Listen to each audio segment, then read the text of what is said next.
먼저 질문 하나 드리고 시작하겠습니다. 여러분, 어떤 상황을 보고 저건 너무하네, 이런 생각이 들 때가 있으셨습니까? 뭐 저렇게까지 해야 되나? 이런 생각이죠. 여러분 살면서 그런 경험이 있으시죠? 제가 대학생 때 저희 아버지께 크게 혼난 적이 있었습니다. 그래서 나중에 어머니께, 아버지한테 직접 말 못하고 어머니한테 왜 그렇게 화를 내셨는지 제가 좀 섭섭한 마음이 있어가지고 어머니한테 이야기를 했더니 아버지한테 그럴 만한 사정이 있다는 것을 알게 됐고요. 듣고 보니까 다 제가 잘못한 거더라고요. 그리고 아버지께서 저를 사랑하시고 하신다는 것을 제가 깨닫게 됐고요. 제가 모르고 있었던 거죠, 그걸 알고 나니까 더 섭섭하지 않았고요. 죄송할 따름이었습니다. 여러분에게도 그런 경험이 있으실 것 같아요. 근데 그 이유를 깨닫게 되고 나면 다행인데, 그것을 알려고 하지도 않고 거기다 상처받은 마음을 방치하고 키워나가게 된다면 이제 삐딱선을 타게 되고, 그러면은 회복하기가 어려워지게 되는 것이죠. 말씀에는요, 안식일 규범을 범한 사람이 돌에 맞아 죽는 아주 무거운 말씀이 나옵니다. 안식일에 나무 좀 줍는 일이 얼마나 큰 잘못이라고 사람을 돌에 맞아 죽게 할 수가 있나? 하나님 좀 너무하신 거 아닌가? 이런 생각이 듭니다. 그래서 이해되지 않는 하나님 때문에 때로는 하나님을 원망하거나 하나님을 멀리하거나 또 심지어 하나님을 떠나거나 하나님을 거역하는 일들이 지금도 일어납니다. 그래서 그런 성경에 있는 사건들을 보면서 거봐, 하나님이 무슨 사랑이야, 이러면서도 하나님 사랑하신다고? 이렇게 얘기하는 사람들도 있습니다. 그런데요, 우리는 성경 전체를 통해서 하나님께서 우리를 얼마나 사랑하시는지, 우리를 얼마나 인내하고 기다리시는지, 그것들을, 우리를 사랑하시되 끝까지 사랑하신 하나님을 발견할 수가 있습니다. 그렇기 때문에 본문에 안식일을 범한 사람을 처벌하는 방식에 대해서 우리가 자세히 살펴볼 필요가 있는 것입니다. 여러분, 안식이 왜 그렇게 중요할까요? 왜 하나님께서는 10계명 가운데 네 번째 계명을 안식하라는 계명으로 주셨을까요? 왜 하나님께서 나 여호와만 섬기라고 말씀하셨고 모든 우상 숭배를 금하셨고, 그리고 나서 하나님 사랑의 계명들 앞에 세 계명을 이야기하신 다음에 이웃 사랑의 계명으로 들어가기 전에 왜 이 안식의 계명이 들어가 있을까요? 왜 4계명이 마치 하나님을 대하는 하나님과의 관계와 또 인간과 인간의 서로 관계에 맺는 방식에 대한 나머지 이 계명들을 고리처럼 이 안식의 계명이 들어가 있는 것일까요? 하나님을 사랑하고 이웃을 사랑하라는 이 사이에 안식의 계명이 들어가 있는 거는요, 안식을 통해서 이 두 가지가 모두 가능하게 되기 때문입니다. 이스라엘 백성들은요, 애굽에서 몇 세대를 노예로 살았던 사람들이었습니다. 그래서 그들에게 휴일이라는 게 없었겠죠, 노예니까. 그래서 계속되는 노역만이 있었을 뿐이었습니다. 그런데 그런 세대가 몇 세대를 반복했다고 한번 생각해 보십시오. 그런 사람들에게 쉬어 라고 하면은요, 그것만큼 힘든 게 없습니다. 누군가 나에게 뭘 시켜야 될 것 같고 내가 뭔가를 해야 될 것 같은데 이걸 뭘 해야 될지 너무나 어려운 것이 되지요. 쉼없이 살아왔던 그들에게 하나님께서 네 번째 계명으로 안식을 기억하여 거룩하게 지키라고 말씀을 하십니다. 대대로 노예로 살아왔던 그들에게 하나님께서 쉼이라는 시간을 통해서 애굽에서 건져내신 하나님의 은혜를 너희가 이 쉼의 기간에 기억하라 라고 말씀하시는 것입니다. 또한 이 안식을 통해서 하나님께서 예비하신 영원한 안식을 바라보라 라는 것을 말씀하고 있는 것입니다. 그리고 그것은 지금도 마찬가지입니다. 우리는요, 열심히 쉼없이 일하는 것을 미덕으로 여기는 시대에 살아가고 있습니다. 그렇게 일에 몰두하고 살면은요, 잘 살 것 같고 행복할 것 같고, 이민 와서 듣는 많은 스토리 아닙니까? 와서 우리 아이들 위해서 내가 열심히 쉬지 않고 일했는데 그렇게 됐는데 결과적으로 어떤가 하는 거죠. 그렇게 몰두하고 살면 결과적으로 그게 자기 우상화가 되고 자기 숭배의 또 다른 표현이 된다는 것을 우리는 모르고 그렇게 살고 있는지도 모른다는 것입니다. 쉼없이 일하는 거는요, 자기를 우상으로 삼는 길이고요, 그리고 내 인생의 주인이 누구인지를 놓치게 하는 가장 빠른 지름길이기도 합니다. 바로 일에 몰두하고 사는 것이 바로 자기 우상화의 지름길, 내 인생의 주인이 누구인지를 놓치게 하는 일이라는 것입니다. 제가 아는 어떤 분이 있습니다. 하나님께 큰 실망을 하고 하나님을 떠났습니다. 몇 년이 지났을 때 그분을 만나서 얘기를 할 기회가 있었는데 어떠시냐? 그랬더니 웬 종이 치네. 어떠십니까? 라 그랬더니 그렇게 얘기하시는 거예요. 교회 안 다녀가지고 너무 편하고 시간도 많고요. 뭐 좋아요. 그렇게 얘기하더라고요. 그랬는데요, 그러면 행복해야 되잖아요. 하나도 행복해 보이지 않는 거예요. 왜 그럴까? 일에 열심히 몰두하고 사업의 수완도 좋고 뭔가를 이룬 것 같은데 행복하지 않은 거예요. 하나님께서는 이 안식일 규정을 통해서 누가 의 주인인지 알라고 이 안식일 규정을 주신 거예요. 이스라엘 백성은요, 광야에서 한 게 뭘까요? 구름이 이동하면 가고 멈추면 서고, 먹는 거는 농작물을 지었습니까? 뭐 그런 거 할 수 있었어요? 만나 먹는 거죠. 광야 전체의 삶은요, 이 하나님께서 인도하시는 대로 따르면서 뭘 경험했냐 하면, 만나를 통해서 특별히 경험한 게 뭐냐면 안식을 경험하게 된 거예요. 만나는요, 안식일에만 내리지 않았습니다. 매일 내리다가 안식일에는 안 내렸어요. 월요일 날 이렇게 음식을 내가 먹을 거를 거두고 조금 더 걷어놓고 내일 먹어야지 하면 다음날 벌레가 나고 썩었단 말이에요. 그런데 신기하게 안식일 전날은 2배를 걷어놔도 썩지 않았다는 거예요. 신기한 일이죠. 똑같은 건데, 근데 이것을 40년 동안 경험했어요. 안식일을 그렇게 경험하고 산 거예요. 안식일을 경험하면서 뭘 했겠습니까? 10계명의 4계명을 통해서 앞에 하나님 사랑하고 나머지 뒤에 6계명으로 이웃을 사랑함을 이제 돌아보는 시간이 어떠한 것인지를 보게 되었을 거예요. 이렇게 보면은요, 안식일은요, 우리가 세상의 흐름에 떠내려가지 않도록 우리를 위해 주신 개념이라는 거예요. 안식일은 우리를 위해, 나를 위해서 주신 거라는 거예요. 하나님께서 강제적으로 내가 너희를 구해냈으니까, 내가 너의 기도 응답을 들어주었으니까 나한테 예배해야 돼 라고 얘기하시는 게 아니라는 거예요. 우리를 위해 주신 거라는 거예요. 이렇게 보면은요, 10계명은요, 우리를 사랑하여서 하나님께서 주신 선물과도 같은 것이 됩니다. 우리가 경험할 수 있는 안식은 2가지라고 합니다. 첫 번째는 뭐냐면은요, 자기 주도형 안식입니다. 두 번째는 뭐냐면은요, 하나님 주도형 안식입니다. 자, 이 2가지 안식을 잘 들어보세요. 자기 주도형 안식은 이렇습니다. 너 회사에서 일하느라 고생했잖아. 떠나. 여행 가. 넷플릭스 봐. 이런 게임도 해봐. 웹툰도 보고, 영화도 보고, 드라마도 보고, 폭삭, 속았수다. 그것도 끝내. 그거 보면서 눈물 펑펑 흘리고 나면 그게 다 너한테 쉼이야. 우리 스스로에게 그렇게 말합니다. 나는 쉬고 싶고 안식하고 싶고, 그래서 안식한다고 우리가 쉬는데요, 그런데 쉬는데도 우리는 뭔가를 합니다. 그리고 뭔가 하는 것이 나에게 쉼이 된다는 것을 여러분 어떻게 증명하십니까? 좋은 곳에 가서 여행을 하고 막 하면은 너무나 좋아서 안식이 되든가요? 쉼이 얻어지든가요? 보통 세상 사람들이 쉼이라고 느끼는 것이요, 우리는 그게 쉼이라고 생각하게 만들고 있어요. 그런데요, 그것들이 우리에게 쉼을 주지 못합니다. 그건 사실상 우리의 삶에서 진통제 같은 거예요. 먹고 나는 편한 것 같아, 쉬는 것 같아.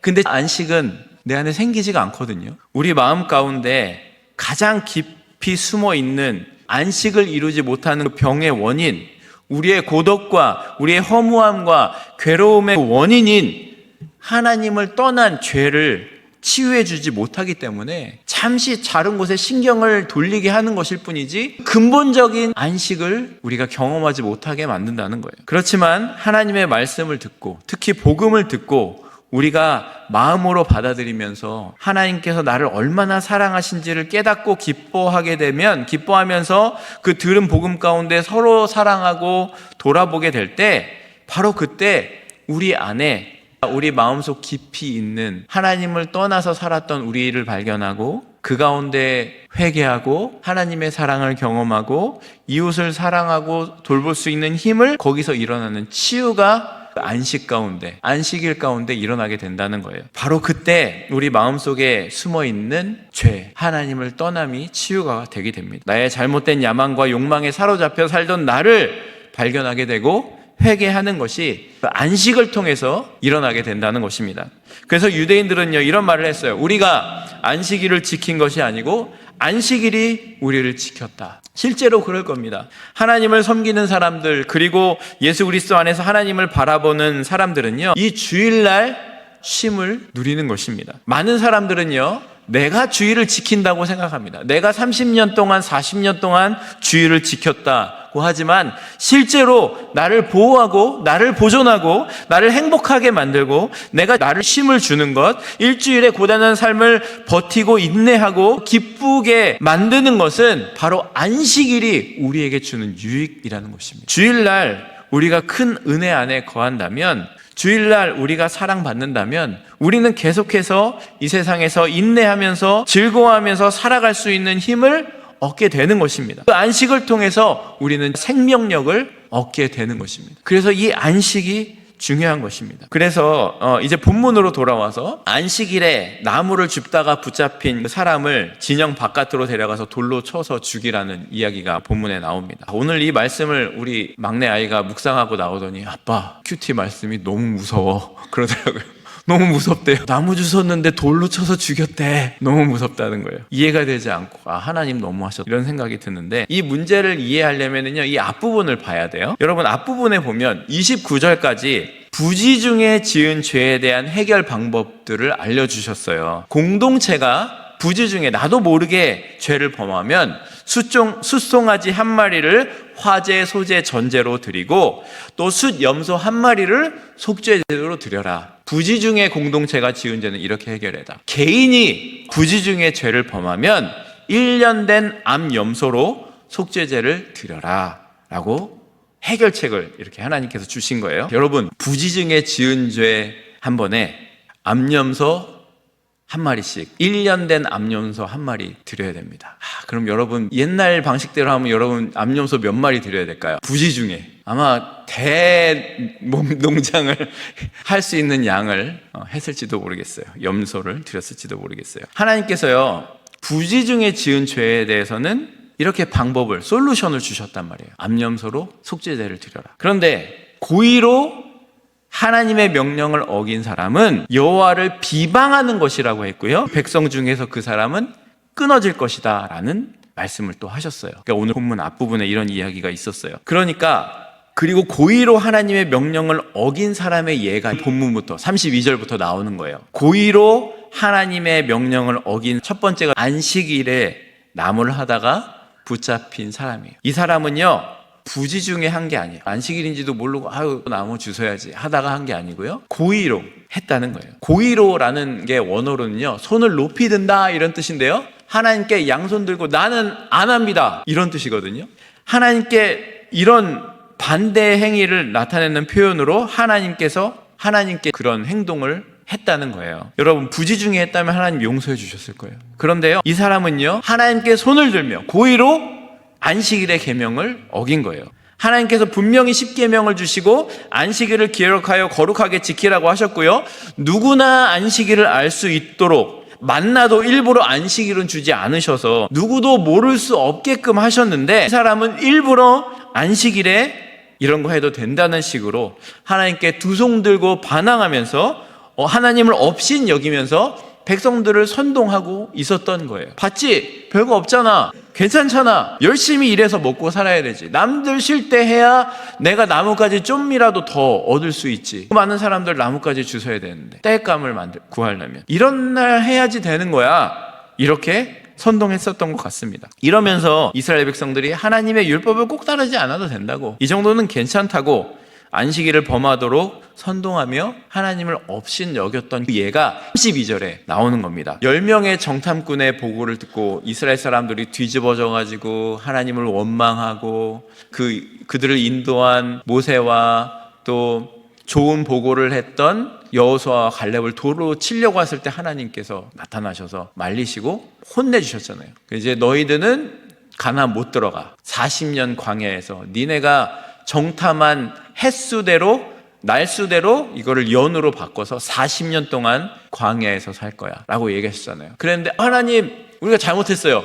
그리고 하나님 없이 가나안 땅 들어갔다가 거의 괴멸했거든요. 그리고 이제 남은 사람들 얼마 안 되는데, 이 사람들이 이 본문이 꼭 그 다음인지 아니면 그 전에 있었던 일인지는 모르지만 순서상으로는 그래요. 그런 상황 다음에 이 사람들이 그렇게 풍지박살이 났는데 그나마 남은 사람들을 율법 안 지켜도 돼, 이거 봐, 선동했다는 거예요. 그래서 아주 악한 행동을 해서 그 사람을 하나님께서는 진영 밖으로 데리고 가서 돌로 치라고 하시는데요. 그 심판을, 돌로 치는 심판을 모세나 지도자들이나 하는 게 아니고요, 장로들이 하는 게 아니라 이스라엘 온 회중이 가서 이 사람을 돌로 치라고 얘기하는 거예요. 얼마나 끔찍한 일이에요. 온 회중이. 이거는요, 이 공동체 전체가 기억하고 결단해야 되는 내용임을 하나님께서 알려주시는 것이었어요. 그러니까 나도 모르게 나무 지운 사람을 죽인 게 심판하신 게 아니라는 거죠. 이해되셨죠? 그러면 이 행동은, 이 심판은 본보기로 겁주려고 하는 것이 아니라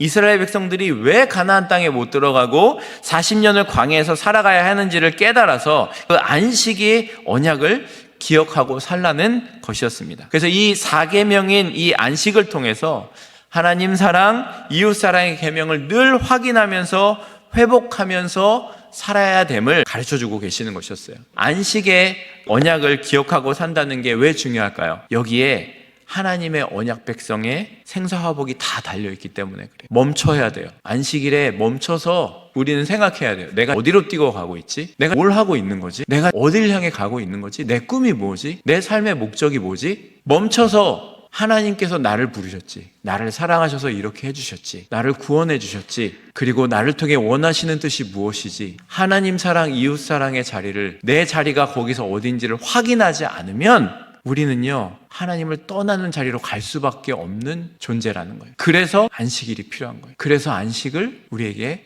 주신 거예요. 그러니까 안식일은 우리를 위한 것이 맞죠? 그 다음에요, 이 안식일뿐만 아니라 이 하나님의 말씀, 하나님의 계명이 얼마나 중요한지를 이제 너희가 기억하라는 의미에서 청색 술을 달 것을 이야기하는데요.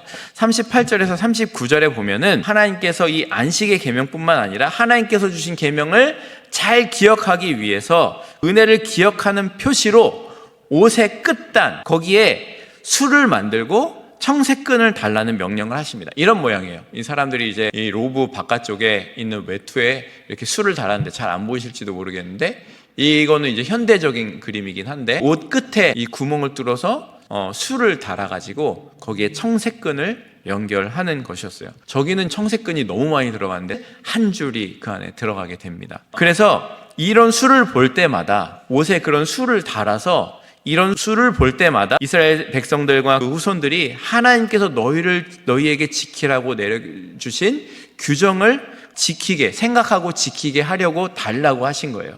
그리고요, 그 수를 볼 때마다 하나님의 계명을 기억하고 거룩하게 살아야 된다는 것을 그런 사인으로 너희가 다 달아라, 다 달라고 했다는 거예요. 여러분, 이 소매 끝에 술과 거기에 달린 청색 끈은요, 하나님의 은혜를 기억하는, 죄를 짓는 것을 억제하는 상징이고 표시였다는 거예요. 그래서 지금도 유대인들은요, 저렇게 옷에 술을 달고 다니죠. 그런데요, 당시에 청색 염료는요, 이스라엘과 레바논에서 연안에 사는 달팽이 한 1만 2천 마리를 잡으면 1.4g의 염료가, 블루 염료가 나온대요. 그러니까 파란색 염료는 굉장히 소중한 거였어요. 그 당시에 파란 옷은 말도 안 되는 거였어요. 왕이나 입는 거였는데, 이스라엘 백성들에게는 이것이 굉장히 고가여서 하나님 앞에 소중한 존재, 왕 같은, 또 그런 제사장의 의복이나 대제사장의 의복이나 지성물을 덮는 보자기에 청색 염료가 사용됐거든요. 근데 이거를, 이 청색 끈을 모두가 달라고 하신 거예요. 모두가. 이거는 어떤 의미냐 하면, 이 청색 끈은요, 이스라엘이 하나님 앞에 너희 모두가 소중한 존재라는 거예요. 그리고요, 왕 같은 제사장이라는 것을 상징적으로 보여주시는 표시요. 그러니까 내가 누구이기에 이와 같이 하나님 앞에 소중한 존재가 되었는가, 은혜를 기억하며 그 수를 보면서 살라고, 매달라고 하신 겁니다. 그러니까 빈부격차 모두가 청색 끈을 달라고 하신 거예요. 고대 세계에서요, 옷 끝단에 다는 이 옷의 끝단은요, 사람의 한 부분처럼 여겨졌다고 합니다. 그래서 다윗이 사울에게 도망 다닐 때 굴에서 사윗의 옷자락을 뱄잖아요. 그때 옷자락을 베고 다윗의 마음이 찔렸죠. 그게 왜 그러냐면요, 옷의 끝단까지도 사람 자신으로 여길 만큼 중요시 여겼어요. 이제 민수기 이후부터 이 시작이 여기였던 거예요. 그리고요, 또 당시에 남편들이요, 아내 옷자락 끝을 찢어내므로 이혼을 선언하기도 했다고 해요. 그러니까 옷술이 굉장히 중요한 후대에도 의미였는데 시작은 여기부터였다는 거예요. 하나님께 선택을 받은 사랑받는 귀한 존재라는 것이죠. 그래서 그 끝단을 특이하게 치장함으로써 자신의 정체성을 표현하는 것까지 가게 되는데, 그러므로 하나님께서 소매 끝단에 술을 달고 청색끈을 붙이라고 하신 거는요, 하나님의 사인인 거예요. 뭐예요? 너는 내 거야, 너희는 나의 백성이야 라는 하나님의 사인이었다는 거예요. 그래서 이 지도자든지 랍비든지 제사장이든지 모든 이스라엘 사람의 유니폼과 같은 역할을 한 것이 이 소매 끝에 달린 술, 청색끈이었다는 겁니다. 이스라엘이 하나님의 은혜를 기억하는 것은 굉장히 중요했고요. 그래서 은혜를 잊어버릴 때마다 범죄했기 때문에 그 쓰리쓴 결과를 40년 동안 맛봐야 됐던 것입니다. 그래서 하나님께서 은혜를 기억하고 이런 것들을 주신 것은 참 은혜라고 생각할 수가 있습니다. 말씀을 정리해 보면은요, 앞부분에서 먼저 안식일 계명이 나왔습니다. 많은 사람들은 내가 주의를 지킨다고 우리가 생각하고 우리는 살았지만, 실제로 안식일은요, 나를 보호하고 나를 보존하고 하나님 앞에 내가 어떠한 존재인지, 내가 무엇을 향해 살고 있는지를 돌아보고 하나님의 사랑을 깨닫고 또 이웃 사랑을 삶을 살 수 있는 힘과 생명력을 얻는 곳이 안식이라는 거예요. 그래서 이 주일이 우리를 살게 해주는, 우리를 위해 주신 하나님의 계명이라는 것을 기억했으면 좋겠습니다. 두 번째는요, 옷에 청색술을 달라는 말씀을 우리 삶에 좀 적용하면서 나갔으면 좋겠는데, 청색술 달라 그랬으니까 우리도 이제 오늘부터 여기 구멍을 뚫어가지고 옷에 술을 달고 청색 끈을 달아서 삽시다 이러면 안 되겠죠. 왜냐하면은요, 이 모습이 나중에 신약에 와서는 굉장히 변질이 돼가지고요, 자신의 높음과 가짜 경건을 자랑하는 표시가 됐습니다. 이 술이 점점 더 길어졌어요. 그래서 그것을 많이 달고 길게 다는 것이 마치 내가 거룩한 무슨 그런 사람인 것처럼 자랑하는 것이 되어버렸어요. 하나님께서 처음 주신 의미는 그런 게 아니었는데 변색되었다는 거예요. 그런데 우리에게는요, 중요한 것이 있어요. 아주 소중한 그 끈이 뭐예요? 하나님의 말씀이에요. 이 말씀이 우리의 삶 가운데 늘 함께 하도록 하는 훈련이 필요하다고 생각이 됩니다. 이것이 여기 셀폰만이 아니고요, 내가 운전하는 운전대 앞에도, 또 내가 자꾸 범죄하는 그런 자리 앞에도, 내가 자꾸 실수하는 자리 앞에도, 우리 가족들이 함께 모이는 식탁 앞에도 붙여놓고, 하가 말씀도 붙여놓고, 하나님께서 우리에게 약속해 주신 말씀들을 붙여놓으면서 보이는 곳마다 붙여놓기 시작해 보았으면 좋겠어요. 그래서 화장실에도요, 내가 앉으면 보이는 자리에 눈앞에 하나님 말씀 적어 놓으시고, 내가 자서 눕는 천장에도, 옆에도, 잘 보이는 모니터 앞에도 항상 말씀을 붙여놓으면서 하나님의 말씀을 우리가 읊조리면서 새겼으면 좋겠어요. 꼭 보이는 것만이 아니라도 우리가 하가 말씀 읊조리면서 계속해서 머릿속에 우리의 삶에 보이는 곳마다 그런 말씀의 술을 다는 거죠. 그래서 그것이 우리에게 남고 새겨질 수 있도록 하면 좋겠다는 생각이 듭니다. 마지막으로 얘기하고 싶은 거는요, 안식일을 고의로 범해서 죽은 사람을 보면, 하나님께서 이 민수기의 말씀만을 보면 고의로 지은 사람을 해결할 방법을 안 주신 것처럼 보인단 말이에요. 그런데 성경 전체를 보면은요, 하나님께서는 고의로 지은 죄를 해결할 방법을 주셨다는 거예요. 우리의 삶에 모르고 지은 죄가 많을까요? 고의로 지은 죄가 많을까요? 모르고 지은 죄가 많으신 분 아무도 없네요. 모르고 지은 죄가 더 많아요? 고의로 지은 죄가 더 많겠죠. 요거 안 되는 거 아는데 어쩜 이거를 내가 그렇게 하는지 모르겠어요. 고의로 지은 죄가 더 많을 거예요. 그럼 우리 이거 어떻게 해요? 방법이 없잖아요. 근데 하나님께서 해결책으로 주신 것이 뭐예요? 예수 그리스도를 보내주신 거예요. 고의로 지은 죄가 많은데 그 죄를 하나님께서는 말씀의 앞부분에 보면 하나님을 멸시하는 거라고 그래요. 하나님이 우리의 삶 가운데 분명히 함께 계시는데, 우리와 동행하시고 우리 마음 가운데 계시는데 없는 듯이 생활하는 거예요. 내가 하고 싶은 거 다 하는 거예요. 그게 하나님 멸시하는 거라는 거예요. 고의로 지은 죄라는 거예요. 근데 이 엄청난 죄를 어떻게 해결해야 될까요? 이 죄를 해결하기 위해서 하나님께서 예수 그리스도를 어린 양으로 우리에게 보내주신 거예요. 그래서 우리를 고의로 지은 죄까지 해결하셔서 당신의 자녀 삼으시는 길을 마련해 주신 것입니다. 이것이 하나님의 해결 방법이에요. 히브리서 기자는요 이렇게 표현을 해요. 뒷부분에 보면은요, 하물며 영원하신 성령으로 말미암아 흠없는 자기를 하나님께 드린 그리스도의 피가 어찌 너희 양심을 죽은 행실에서 깨끗하게 하고 살아계신 하나님을 섬기지 못하게 하겠느냐. 예수님의 그리스도께서 희생 제물이 되셨기 때문에 하나님께서 용서하지 못하실 큰 죄가 없다고 말씀하고 있는 거예요. 하나님께서는요, 하나님 앞에 회개하는 모든 사람을 그리스도의 속죄의 근거에서 용서 주신다는 것입니다. 믿으십니까? 그러니까 우리의 구원은요, 처음부터 끝까지 은혜가 아닌 게 없어요. 하나님께서는요, 구원하기로 작정하신 모든 사람을 하나도 잃어버리지 아니하시고 그리스도의 희생으로 속죄하시고 용서하신다는 것을 분명하게 말씀하시고 계시는 거예요. 성경 전체를 통해서. 그리고 이 모든 것 중심에 그리스도께서 희생 제물이 되셨다는 사실에 있습니다. 그리스도의 십자가의 죽으심과 부활을 통해서 우리가 이 자리에 있음을 기억하시기 바랍니다. 그리고 하나님의 사랑, 그리스도께서 우리를 위해 희생 제물이 되셨다는 하나님의 사랑의 방법, 하나님의 마음을 아는 자로 하나님과 동행하며 늘 내 옆에 계신 것처럼 함께 하시며 사시는 여러분이 되시기를 소망합니다. 마지막으로 한 절만 같이 읽을게요. 41절 같이 읽겠습니다. 나는 여호와 너희 하나님이라. 나는 너희의 하나님이 되려고 너희를 애굽 땅에서 인도해 내었느니라. 나는 여호와 너희의 하나님이니라. 아멘. 여러분, 나는 너희 하나님이라. 나는 너희 하나님이 되려고 너희를 애굽 땅에서 인도하여 냈다. 나는 여호와 너희의 하나님이다. 여러분, 이 말씀에 하나님의 구구절절한 사랑하는 마음이 절절히 느껴지십니까? 그게 느껴지셔야 돼요. 이스라엘 백성들을 사랑하시는 그 마음이 느껴지십니까? 나를 사랑하시는, 여러분을 사랑하시는, 너희는 내 거야, 나는 너희 하나님이야 라고 말씀하시는 하나님의 마음이 느껴지십니까? 이제는 우리가 그 사랑 아는 자로 하나님 사랑 기억하며 하나님과 동행하며 사시는 여러분 모두가 되시기 소망합니다. 우리 적용할 것은요, 진정한 안식일의 생명력을 누리면 좋겠습니다. 안식일은요, 멈춰서서 하나님이 나를 얼마나 사랑하시고 나를 왜 이곳에 부르셨는지를 확인하고 내가 앞으로 어떻게 살아가야 되는지를, 이웃을 사랑하는 모습으로 살아나가야 되는지의 생명력을 얻는 시간이라는 것을 기억하면서 안식일의 생명력을 누렸으면 좋겠고요. 두 번째는요, 청색술처럼 보이는 곳마다 하나님의 말씀을 붙여놓고 또 읊조리고 암송하시면서 사시는, 모든 것이 하나님 날 사랑하심이라는 것을